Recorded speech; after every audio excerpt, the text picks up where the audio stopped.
Welcome and thank you for tuning in. You're listening to the Beyond 50 radio program. I'm Daniel Davis. Today I thought we would take a journey into healing. And usually as you tune into this show, we usually talk about natural approaches such as massage, yoga, acupuncture. One of the rare things we don't talk about, though, is the power of God's love to heal through prayer. Joining us here on the Beyond 50 radio program today is a guest who truly began to accelerate his love of God starting back in elementary school when he was instantly healed of injuries suffered in an accident. From that point forward, he was pointed toward the public practice of Christian Science healing. He was struck by how the Bible effectively rouses in people a deep appreciation for the wonderful and utterly complete kingdom of God already present within. It's a book that truly reveals in clear-cut detail the nature of this magnificent kingdom, and it brings out what the practice of its precepts means to mankind. I'd like to welcome to the Beyond 50 radio program today our guest, Mark Swinney. Mark, thank you for joining us here on the program today. Hello, Daniel. It's so good to be with you. Well, this is all very exciting. We really honor all religious traditions here on the program, and so everybody gets an opportunity to hear a voice, because you never know when that heart and that ear is out there saying to itself, I'm looking for a way out of my desperate situation, whatever it may be, what can help me? And you just never know what's going to strike a chord with people. So tell us how this all started for you. I mean, obviously we covered what happened in elementary school, but it seemed like it was maybe something more profound than that. Yeah, it happened when I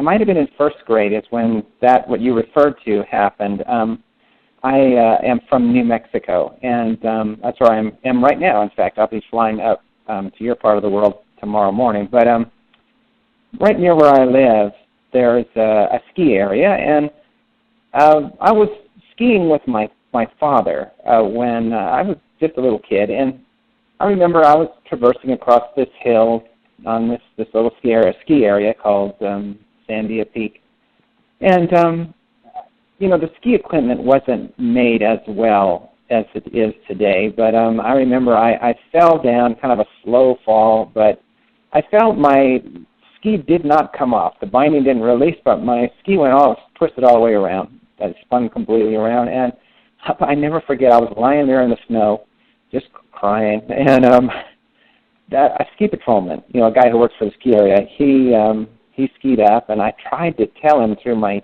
tears, please spin my leg back around, but of course, he's not going to do that. He's afraid he might hurt me more. Well, finally they got my ski off, and my dad got me downhill. Now, let me give you some background on my father. About 4 or 5 months before this happened, somebody had given him a book about prayer and healing. And he had a Bible. I remember our family Bible, that kind of thing. But this book, it was a book that really opened up the Bible for him, especially in relation to prayer and healing. It's called Science and Health with Key to the Scriptures. You mentioned Christian Science a moment ago in that introduction. That was nice. Beautiful introduction. The person who founded Christian Science is the person who wrote that book, Science and Health. Her name is Mary Baker Eddy.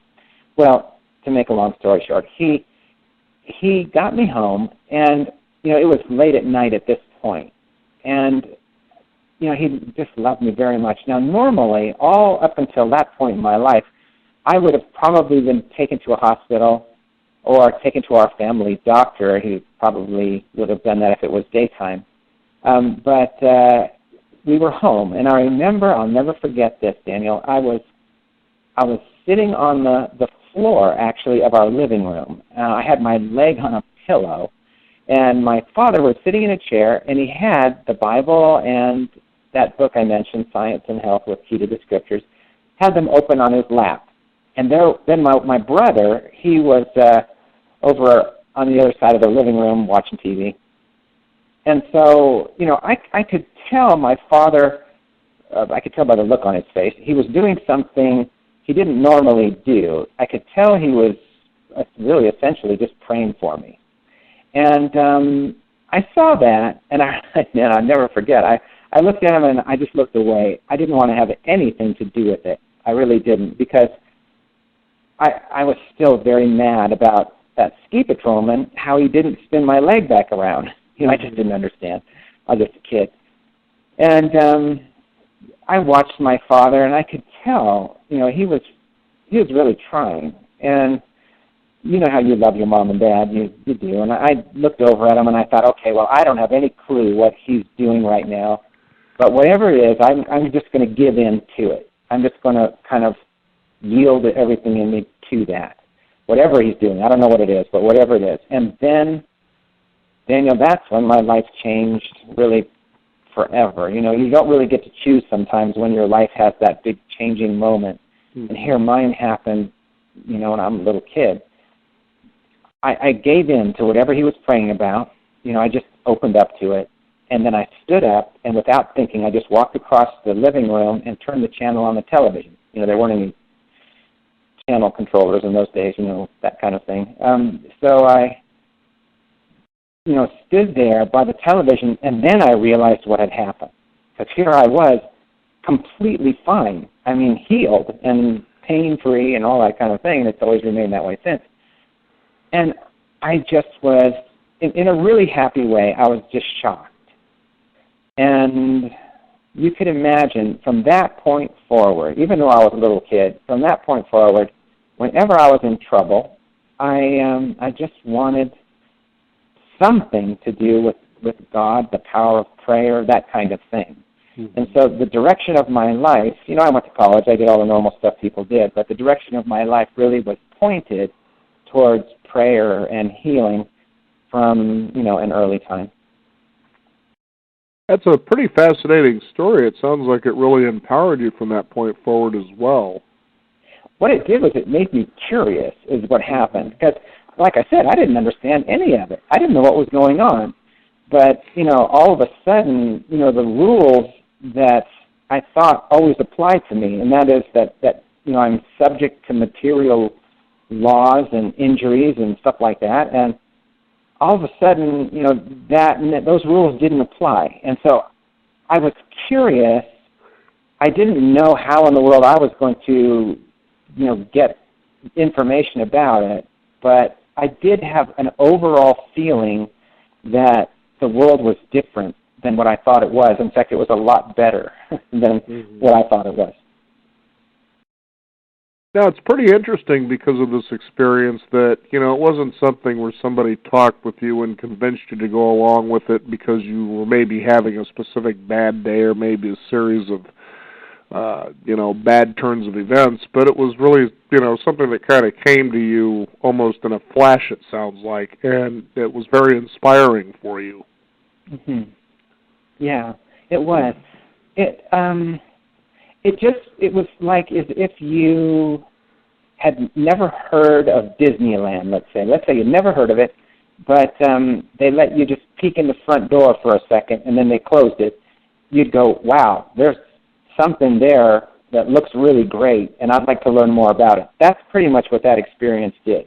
I saw that there is something going on, something really good, and I don't really know what it is or how I'm going to connect with it, but I do know it exists, and that gave me just a lot of hope. It was great. It was really wonderful to see that. Mm-hmm. I know that your listeners, they definitely are people who probably in their own ways have had, really similar life-changing experiences. Normally, I do like radio interviews like this, pretty often. And normally the person interviewing me, maybe has a little knowledge about maybe church or something like that. But Daniel, you and your listeners, it's really a different story. I could tell. I went to the Beyond 50 radio website and saw, all the different kinds of programs you've had. And I don't mean to say that the things we're going to talk about are only for people who are like some sort of guru or some advanced person in metaphysics. That's what this show is for. But I just love the idea that people are aware of spirituality and are hungry for it. They don't have to fall and break their leg to, want to know more about it. You all want to know about it just because you want to know the truth, and I just appreciate that. Well, the biggest thing, too, especially for our audience, is the fact that, here for most of their lives, they pretty much do what they thought was what they were supposed to do. Yeah. Whether they've learned it through school, or they've learned it through their parents, and maybe in some cases, they've had a religious practice or a spiritual way they went about, and it just sort of crumbled before them. And usually that's a case, usually I'm saying, and it's just an opinion, that it's because, well, that's what my parents did, so I thought it was the way to go, but then all of a sudden they found whatever the answers they were searching for just really weren't there. And so they look and they say, well, where do I go now? And they start questioning themselves, especially as they come to midlife. And women especially, I've noticed, are in that sort of category as, by the age of 38, 39, 40 years old, they start having this kind of interesting awakening, and they say, what is this thing about spirituality? It's like, in your experience, it's a first-time experience of Disneyland, so to speak. And they go, wow, okay, so what is this all about? But then once the honeymoon is over, as we've talked about that many times here on the program, and you realize, well, there's still a lot of work, especially inner work, that you need to start doing and becoming aware of and being in touch with. And, so we try to share modalities that people might be able to achieve that very thing. And so, prayer is something that I know pretty much all of our listeners have ever heard of. It doesn't matter what background you come from. Prayer, people are very familiar with what it is. And the fact that you hear that this has healing power can sometimes lead people to think, well, okay, so how is this possible? What is prayer? What is the energy prayer has that causes seemingly the miraculous things to happen? Well, that's important. That's a good question. Before I was doing what I do full-time, I'm a Christian Science practitioner, and I've been doing this for about almost 30 years now. But before that, I was a baseball player. And when you think about prayer, a lot of times you think about, how it is really going to happen in the context of thought. It's a thought-based activity, is prayer. And my first prayers were probably similar to like most people's first prayers. I pictured God as some sort of anthropomorphic, Zeus-type character. And I would beg him for things just like I would beg my parents for things. It was just the same sort of thing. That was my prayer. I would say, please, God, may I have this or do that or whatever. And then I saw that prayer is a lot more than that. I mean, a prayer of petition is good, but I found that a prayer that brings my thought in line with God's perspective and what God has created, that makes a big difference. Now, I mentioned I was a baseball player. I remember, maybe you've heard this too, sometimes athletes will do something called visualization, where they just picture themselves successfully doing something, hitting a baseball or scoring a touchdown or a basket or something like that. And they just picture it over and over in their minds. And, I think sometimes that is a way that people maybe open the door to the fact that your thought is definitely connected with what you experience. That's certainly true. But I remember when I would kind of try that, when my coaches would encourage me to do that, I saw that the only thing behind just mentally repeating a picture of my success, the only thing behind it was just my own thought. You know what I mean? I just kind of did it on my own, and it was like willpower. I just kind of would willfully picture it over and over again. And I guess, that's certainly better than picturing, disaster or failure or something like that. Mm-hmm. But then I learned, and I learned it when I was playing baseball, really it came clear, was I learned that it is really where you be a lot more still mentally and let the mind, that is God, really, the mind that is God be what you're drawing upon, the truth of how God sees you. So it's really about bringing the power of God to bear on your thought rather than willpower. Mm-hmm. And that's so different because probably most of your listeners will tell you, when you feel, you know there's something bigger than you, and drawing upon that goodness that is God, that ever-present mind, that is spirit, that is love, the Bible calls it, drawing upon that to change your thought, well, that's something altogether different and very wonderful. That, I would say, is the basis, that's the foundation for prayer. And the effect of prayer, the effect of it, really is going to be a change of thought or a change of perspective. God answers your prayer by changing your thought. I know that when I first was praying, like I mentioned, I wanted God to change my school teacher, my bank account, oh, sure, stuff like that. But no, turns out the place that it's supposed to happen is right in your own thought. So now, when I'm praying, now all I do is just watch how my thought is being transformed by the power of God. And as that transformation takes place, I know I'm making progress. Mm-hmm. I think it's fascinating when people realize they can take more responsibility for the outcomes of their lives, how it really begins in the power of thought, how you actually start by planting that seed there. And you may not mean to, but if you really start paying attention to your thinking, boy, your world really changes quite a bit, doesn't it? Isn't that so? Most of what we're doing is just working with thought. That's why I'll tell you, Daniel, that's why I loved using baseball, when I was a baseball player, using that as a laboratory to learn how to discipline my thought. Because, I remember when I was in college or high school, if I took a test, and maybe I even prayed before taking the test, I probably won't find out how I did on the test for 2 or 3 days. But on the baseball field, my thinking is immediately reflected in the quality of my play. And so there, yes, I could have control, like you say.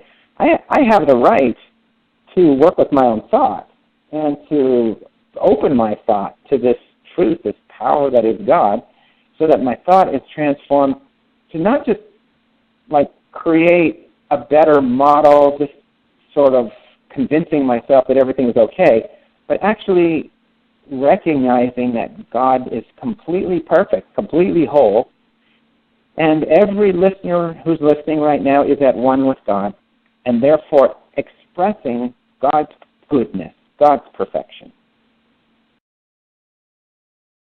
Fascinating stuff, and this can happen for people, how come people don't tend to pray or think about things this way as often as they should? I would say there's 2 reasons.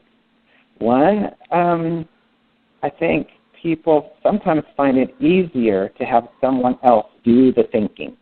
So they just kind of go into a situation like a robot and say, well, so-and-so is trained to take care of me, and so I'm going to kind of disconnect and just go along for the ride unthinkingly.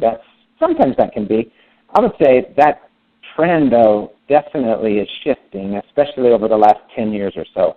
People nowadays very much are willing to take responsibility for just like their lives and health care. Mm-hmm. But the other reason is that, well, it's people are influenced by one another. There are, just like there are clothes that are fashionable, cell phones that are fashionable, there are things that are fashionable in regards to this too. And, the average person you meet as you just walk around in the world many of them, will tell you there is certainly no such thing as God, and prayer is just something you're pretending to do, and, there's like a peer pressure, really, not to do it. And so I think sometimes people will, question something that's so tangible and substantial just because the rest of the world isn't going along with it. But, the truth isn't true by vote. It's just not true by vote. It's what it is. And so there were times all through history when a very small minority of people, like people who followed Jesus after his ascension, they were not at all, in a popular place, but they did it anyway. I was thinking about this just recently. You remember when, if you've read about this in the Bible, there was a time where people were so angry with Jesus because he had healed on Sunday or something like that, I don't know. And they wanted to throw him off a cliff, just throw him off a cliff. And the Bible says, there was nothing in him they could grab a hold of. He just walked through the midst of them. And then not too long later, I don't know, about a year later, he enters Jerusalem. And at this point, he's very popular. In fact, everything he's doing is really front and center as far as what people are talking about. And so when he enters Jerusalem, they're lining the streets and waving palm fronds and cheering and all this kind of stuff. But those very same people, less than a week later, were yelling out, crucify him, crucify him. And then all of a sudden it was very unpopular to be a follower of Jesus. It was really unpopular. In fact, all of his disciples, except for one, really abandoned him. One said he didn't even know him 3 times. Well, I would have to say that today people think for themselves a lot more than in those days. And I'll bet you that most of your listeners would not have abandoned him. I think they would have all hung in there with him.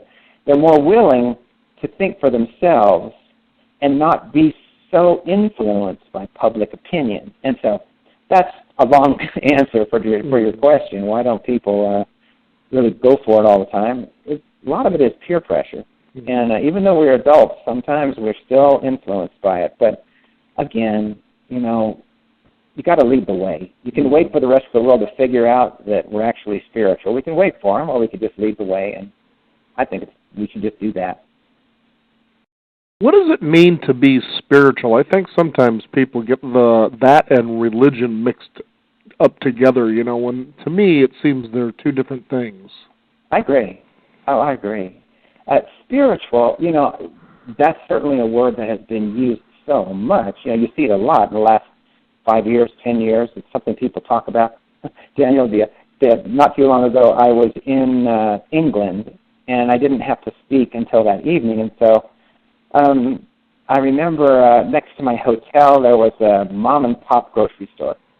And I walked next door and just to see the different kinds of foods that people there would eat. And I walked back to the dairy case, and I saw this little carton of yogurt. I picked it up, never seen any kind of that brand. And one of the descriptive qualities on the yogurt, it said that it was spiritual. And I thought, my goodness, well, I guess I definitely want some of this yogurt. But that, I think, is a version of spirituality, or hints at a version of spirituality, that I think you can go deeper than that. Because I don't think that we're like material shells with spiritual qualities stirred in, I think that really, when you really get down to it, we're actually not so matter-like, we're actually God-like. And, God is completely non-physical. God's everlasting, it says in the Bible, and I really appreciate that, because anything that's everlasting couldn't be material. The mountains right there where you are, those beautiful mountains you see, they look like they may be there forever, but someday there'll be sand on the beach. It's because they're made of matter. And for something to be everlasting like God could not be in any way physical. God is spirit, and love, like the Bible says. Now, here's the main point. Like produces like. And if this ever-present goodness that is spirit is completely non-physical, then naturally you and I would be spiritual too. I mean, absolutely spiritual. I think a lot of times people think, yeah, okay, sure, we start out spiritual, but then we become material for a while and then return to being spiritual. Well, I think that we actually just remain as God made us. And our work is to open up and recognize that little by little every day. I mean, that experience I mentioned to you on the ski hill there, on that run, that opened my door to the fact that I might be something more than just the product of 2 people. I might actually be the product of God. And if God is spirit and like produces like, then spirituality is something that's natural to everyone. And it's nothing we have to earn, but it's something that we want to become aware of, you know. Such a fascinating topic, I know, for our listeners out there, because, you know, it's important, you know, open those doors, windows, or whatever it is, and find whatever path can help you, you know, along your way to wherever it is that you believe that you're going, and, you know, being able to do that, hopefully, without too much effort, I think a lot of us really find to be a very enjoyable practice. And, you know, it's sometimes but people come to question, well, I thought I was doing everything right. I was praying, I was being a good citizen, and it goes on and on. But how come evil or bad things actually happen? Oh, yeah.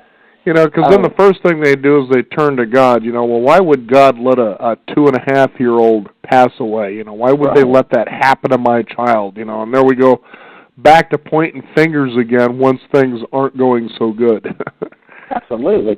And, you know, there's so many of those questions. You know, why would there be Ebola? Why would there be terrorism? Why would there even be hate? Mm-hmm. And, you know, often, this is such an important question. Often the beginning to an answer to that question, you know, if God is good and God is all, where did evil come from?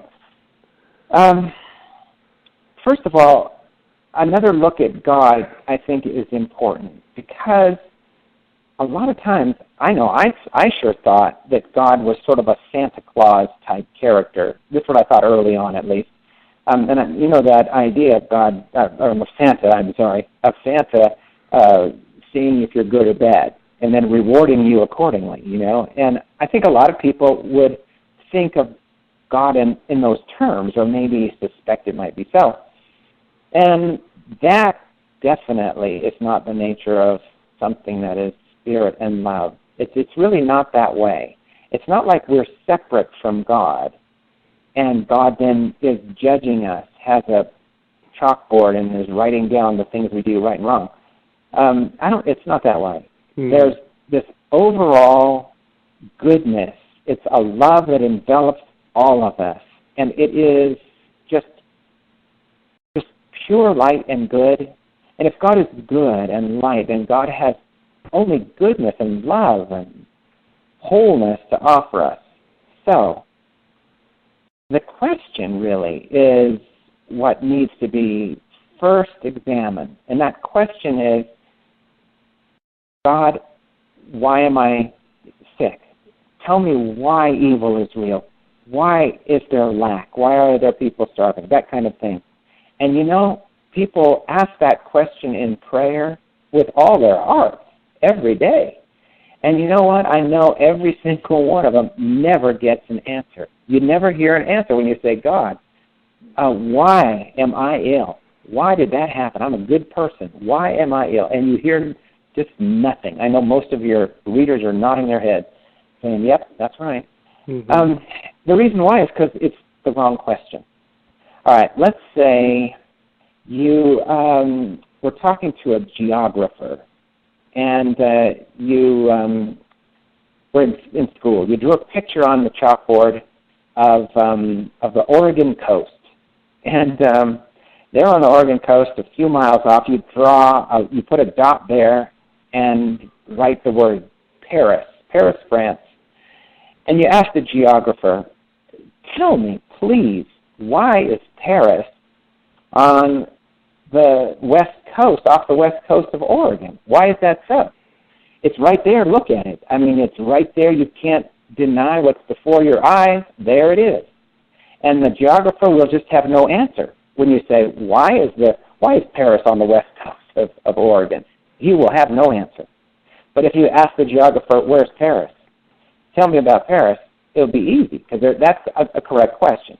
All right, so let's go back to this other question we're talking about. God, why am I sick? If you ask God that, you hear nothing, because it's not actually a question that has an answer. It's not true. It's no more true than Paris being off the coast of Oregon. Now, bear with me here. I know that sounds a little challenging, because you might say, well, I feel the symptoms of sickness. I have friends that have died of sickness. I mean, I'm sick. You can't argue with that. Do you think I'm a fool? Well, yes, I understand that those symptoms are right before your eyes, and they seem as compelling and real as ever, much more real than just the word Paris on a chalkboard. I really understand that. But if you open up to the idea that really you're the creation of God, and God really is the only presence, then your nature is a reflection of God's nature and essence.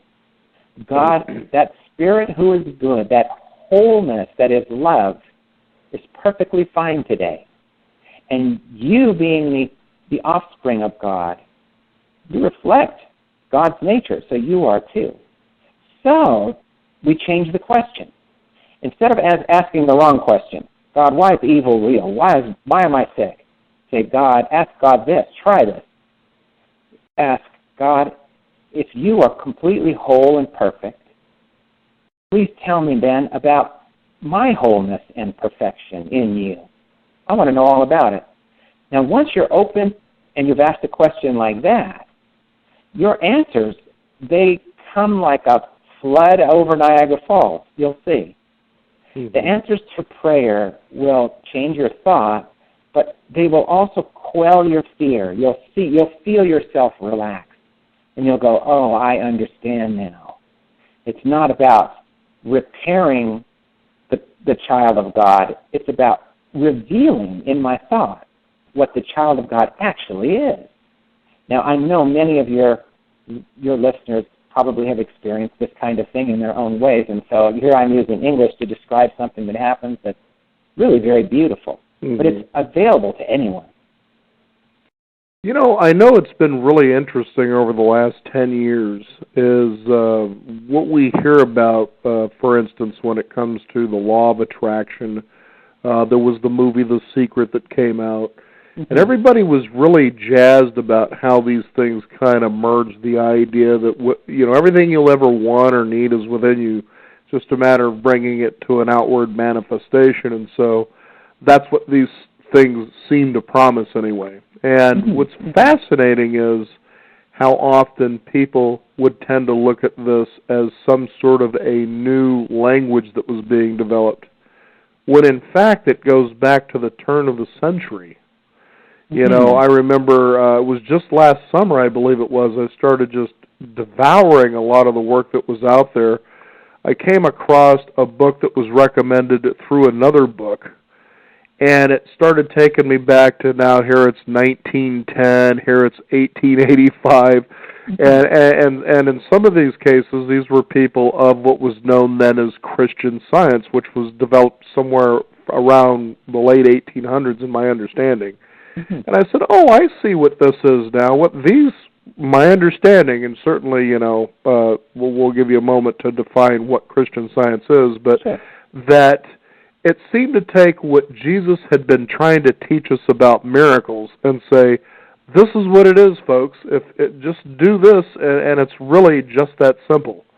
And I think the greatest, to me, sin of mankind was ever believing that they were ever less than.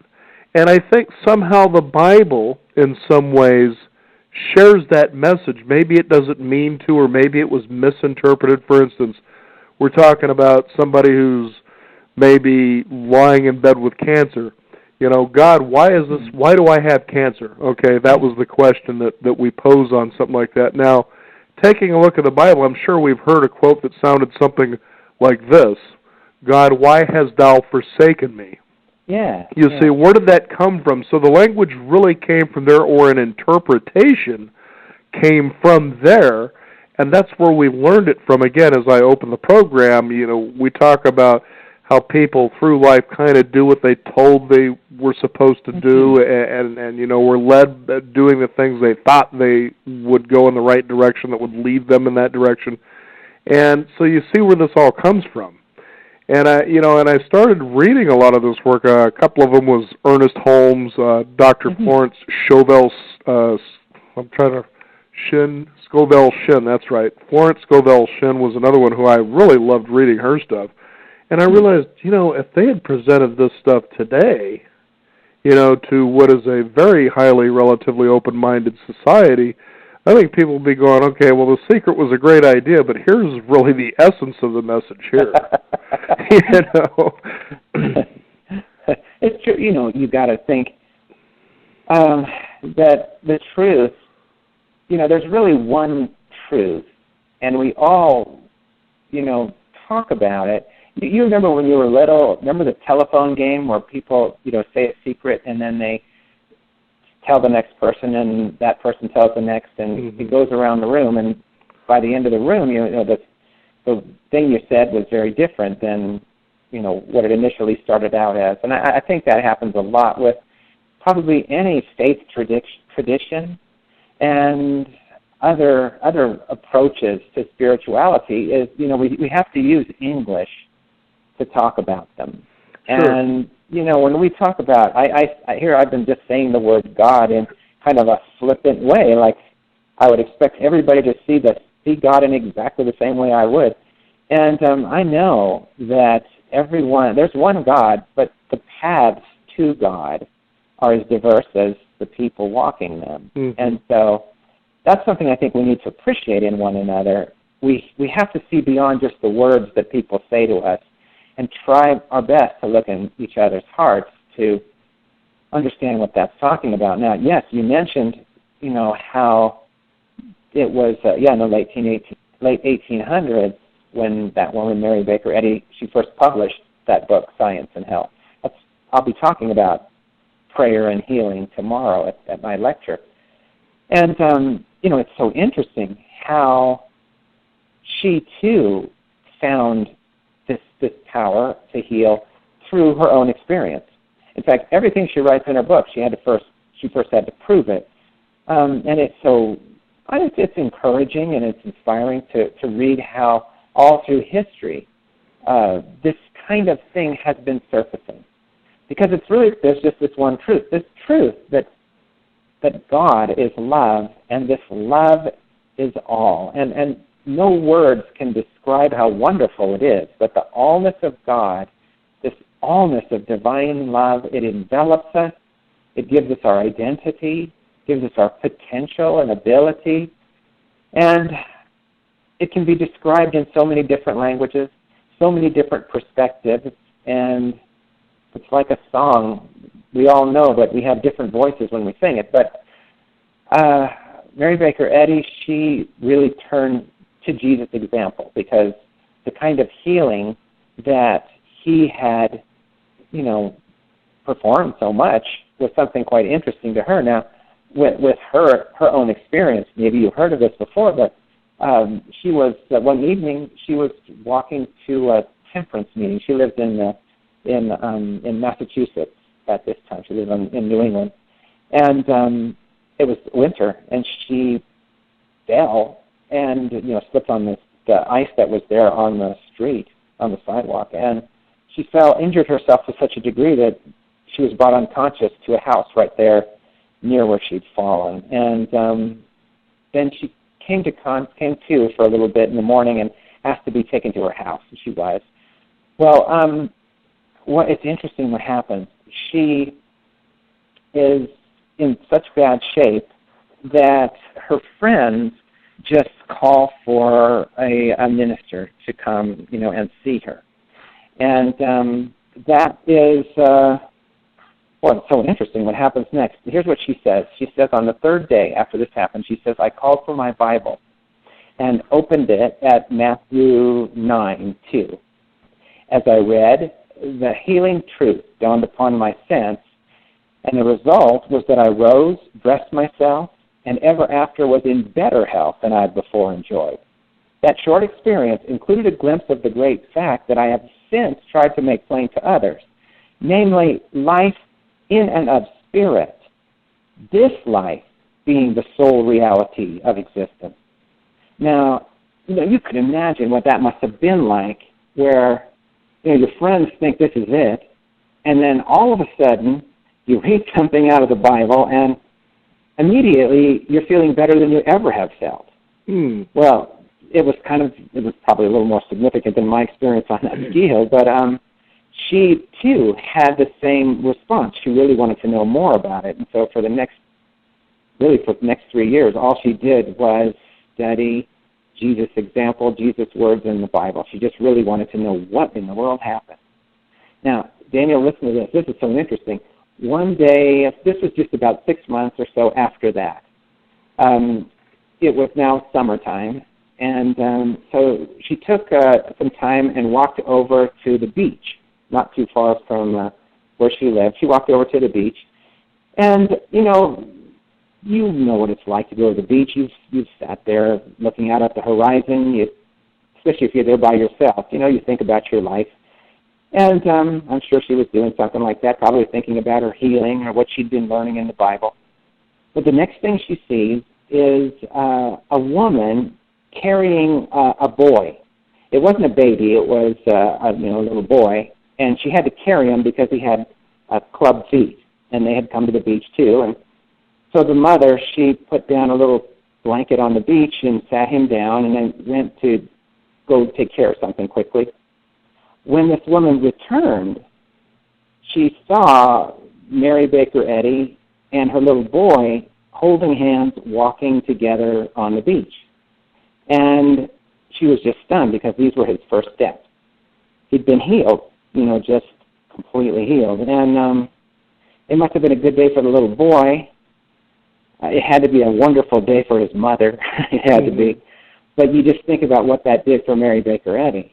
I mean, here she saw this healing power transform her life personally, but then, here she is walking on the beach, feeling the water splash up against her ankles, seeing it, splash on the little boy like that, holding his hand. She realizes this all applies to others too.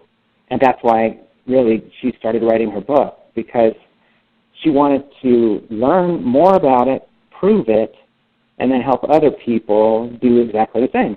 Mm-hmm. And so through, the last many decades, there have been many, many people have read her book. 12 million copies, I think, have been sold. So it's definitely a book. I'll talk about it tomorrow at my lecture a little bit more and, how this all works. But it certainly is, again, kind of a life-changing thing that anyone can connect to. It's not about being on a team. You know how so often religion is seen as almost tribal. You just have to be a member of a certain group. I remember there was a late show host back during the Benny Hill era, and he was really funny because he liked to tell a lot of religious jokes, and there was one that was a Catholic priest and a Protestant priest, and, the one says, I'll go out and I'll teach everybody the teachings of God and my words, while you go out and you teach the teachings of God's word in his.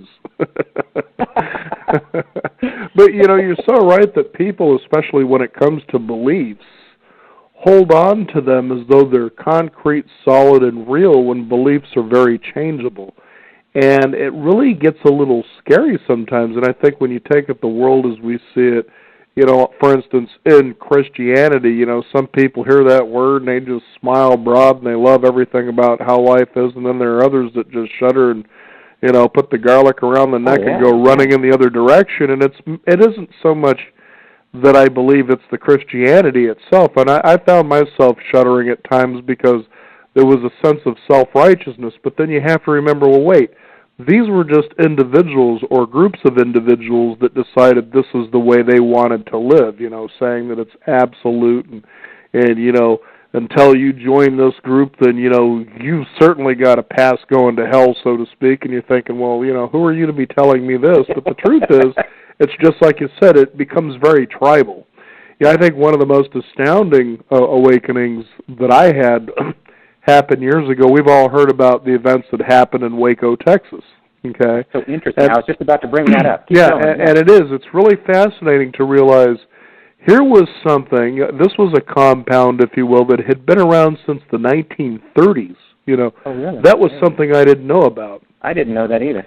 And what was fascinating is the town not only really liked these people, but they just what they were.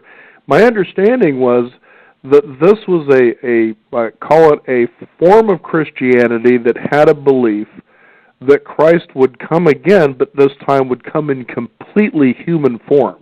Uh-huh. And at that time that I heard that, I thought, okay, I had been kind of loving to read and study, religion, what's it all about, and I thought, okay, this makes sense. Abraham, for instance, was trying to say, here's God. Okay, well, you people didn't get it, and that was a human form.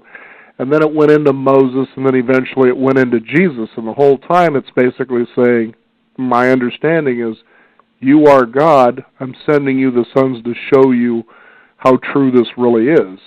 And none of it seemed to have worked out. So this particular group decided to study from the point that Christ would come again, or God would come again, but would be in completely human form to experience the human condition completely, my understanding is. Okay? And they were so peaceful, that people from around the world were actually coming because it was though as somebody had come on to a new ideal that brought a lot of hope. From around the world, people were coming to this place. Huh. David Koresh believed he was this person. Uh-huh. And for those who are interested, there is a long documentary about what actually this is all about, and then what led up to the events that became the tragedy known as Waco, Texas. And that itself just makes me cringe because of the real truth about all of that. Like, okay, well, this makes sense now because, for instance, our government's been doing this kind of garbage for years. Yeah. But yet here this group was peacefully assembling according to the United States Constitution and practicing their religious beliefs. We've got the freedom of religion. Well, apparently the government didn't like that too much. Well, we know what the rest of the story is, but it's very alarming to see, this documentary and go, okay, well, then it gives you more to look at. But a lot of people really came to know that, with all the jokes aside, that this guy was not a fanatical religious nut at all. So, well, what's amazing? This is why I was just thinking about it too. That's why I said I was going to bring it up also. Listen to this. This is so interesting. Talk about a misconception. Obviously, there's some misconceptions in relation to Waco and to David Koresh. But I was talking to someone from the Middle East, and this person had not spent but a few days in the West here. All right, this person's perception of Christianity as a whole was so different than what it actually, is. He asked me. He said, well, I saw what happened in Waco, Texas. That's what Christians are. It's just people who want to, battle the government, and they, sacrifice their children, all this kind of stuff, and all that. They said it's just about that's what a Christian is, because that's all he knew, and that's what had been repeated in his culture. Wow. And I was so surprised, and even when I tried to tell him differently, I could tell he still didn't really believe it. He just thought I was trying to trick him. After a while, though, your acts, what you are, speaks louder than what you say. And so, after a while, he got the idea that that's not exactly how it all is. But you have brought up a couple of times in our talk here now how people are influenced by one another, and how we're really kind of educated, conditioned, you could say, conditioned to believe things, maybe to believe things that are completely untrue, but either through tradition or social pressures or even religious pressure. We're conditioned to believe things that just really aren't so. And you'll like this. Listen to this. I learned the other day, talk about conditioning, I learned about an experiment that was done on some monkeys. Listen to this. Maybe some of your listeners have heard of this before. It's really interesting. Some scientists created a big room, a large room, probably 25 by 25 or something like that. It was empty, except for it did not have a ceiling on it. But it was just completely big, empty room with white walls, and put 4 monkeys in the room. And in the center of the room, they placed a platform and a little ladder that went up the platform. And on top of the platform, they put a big bunch of bananas.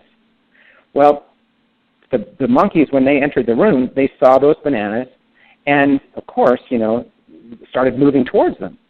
Now the scientists, it's really cruel, I think. The scientists, what they did was they had big hoses with very cold water, and they didn't just spray the monkey who was walking towards the bananas. They sprayed all the monkeys. And then, the monkeys were sort of puzzled after that happened, but began, again, walking towards the bananas. I mean, they'd been eating bananas all their lives, so they went right towards them. And as soon as one monkey took a step towards the bananas, everybody got sprayed. And pretty soon the monkeys figured it out, that if one monkey walks towards the bananas, everybody gets a cold water bath. And so they started policing one another. Oh, wow. And whenever one would walk towards the bananas, the other three monkeys would attack him. And they would just, they policed one another. The next thing they did, and the scientists didn't need to use any water. Well, the next thing they did was they took one monkey out and replaced that monkey with a new one, a monkey who had no experience yet in the room. And so then that monkey, of course, looks at the bananas, looks at the other monkeys and says, "What's the deal? Let's go." And so he immediately starts walking towards the bananas, and the other three attack him. And pretty soon he gets conditioned too. He's never felt any cold water, but he's conditioned by the other monkeys to stay away from the bananas. They replace the monkeys one by one, and pretty soon there's 4 monkeys in there who have never had any cold water at all, but they condition one another to stay away from the bananas because that's just what their culture in that room is. Mm-hmm. They condition themselves that way. Now, in this big room called our world, all us monkeys, we condition one another too. We think about the things. I was in Japan not too long ago, and I was talking with a group about really challenging aging, the whole aging thing. And I told the group in Japan about something that we do here in North America. I told them about the terrible twos. And they were, at first, when I introduced the concept, they were absolutely puzzled. They had no idea what I was talking about because they'd never heard of it. And I explained, that whole thing, terrible twos, and they thought it was the funniest thing. They were just laughing at us. They thought it was hilarious that we would expect terribleness out of our 2-year-olds. And I thought about it later. I thought, we condition our 2-year-olds. They hear the adults whisper, "He's 2 years old. He's going to be terrible."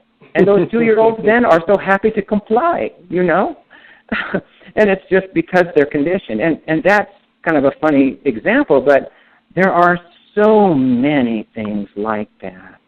And, often it's important to look at patterns in your life, patterns where really things hurt you, where you're really have problems. I mean, let's just say I remember I knew somebody who every Christmas, she would get just so depressed. And it became really a habit after a while, just because there really was no reason for her to be depressed, but it just, when December 24th was coming around, she would. And that conditioning was something that she had really put on herself, and she'd learned it too.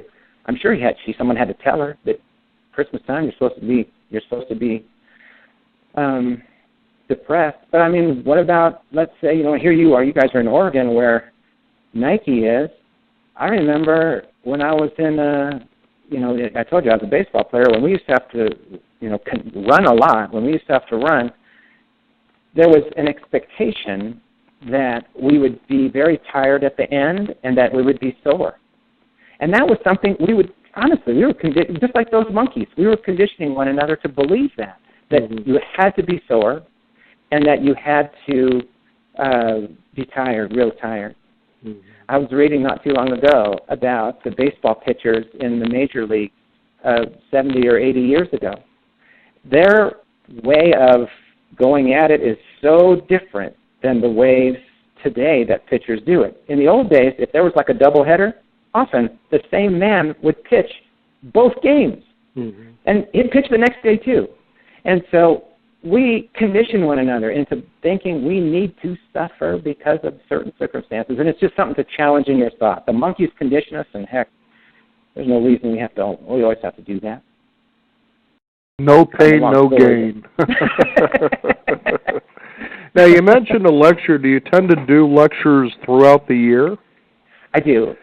There are times in the summer, and then right around like December and January, I don't do too many because, sometimes you get stuck at airports. But I do lots all around the world, actually. Okay. And, yeah, I love doing that. I just love doing that. It's they're lectures that usually are sponsored by maybe a Christian Science church in the area, but it's not like a religious recruiting event or anything like that.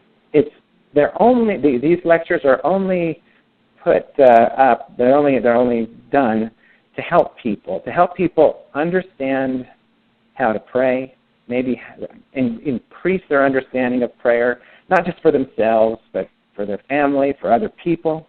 And so you've never had a Christian Scientist come to your door and try to recruit you. It's not going to be anything like that.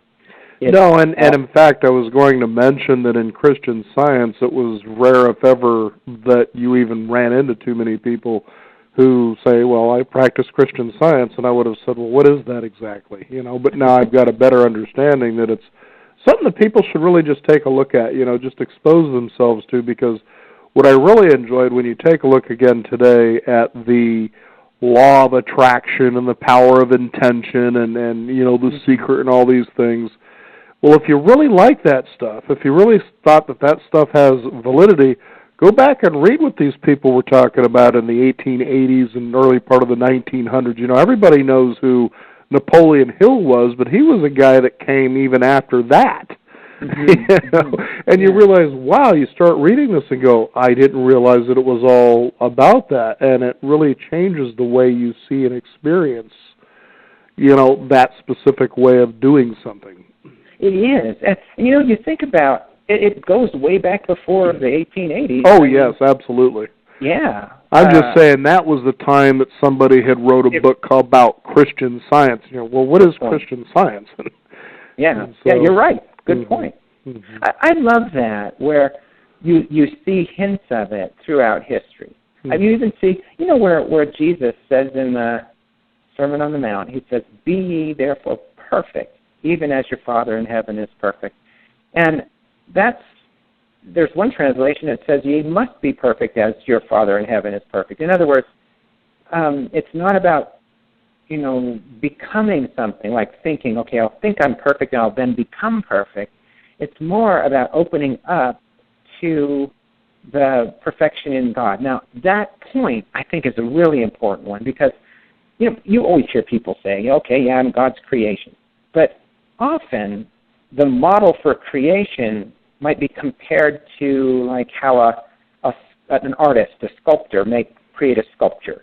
The sculpture is separate from the artist. It might be very beautiful, but that sculpture, maybe a clay sculpture, it could be at some point lost or broken or forgotten. The way that God creates is really different from that. First of all, there's not going to be any separation between you and God. First of all, God is ever present, so you can't really have a separation. But creation, it's really a self-expression of God. If I sing a song, you hear me expressing the song. You hear me singing it. In many ways, we are the song or the expression that God is singing. Now, here's what's cool. If, let's say, a sculpture makes... I was going to let you know, Mark, we got about 1 minute left. Whoa, I can't believe it. Well, yeah. You know what? Come to the lecture tomorrow, and you'll hear the rest of... For those of you who might be in Portland, Oregon, that's where this lecture is going to occur. But is there a website people can find out more about where you might be, since you travel around the world? Yeah, you can find that.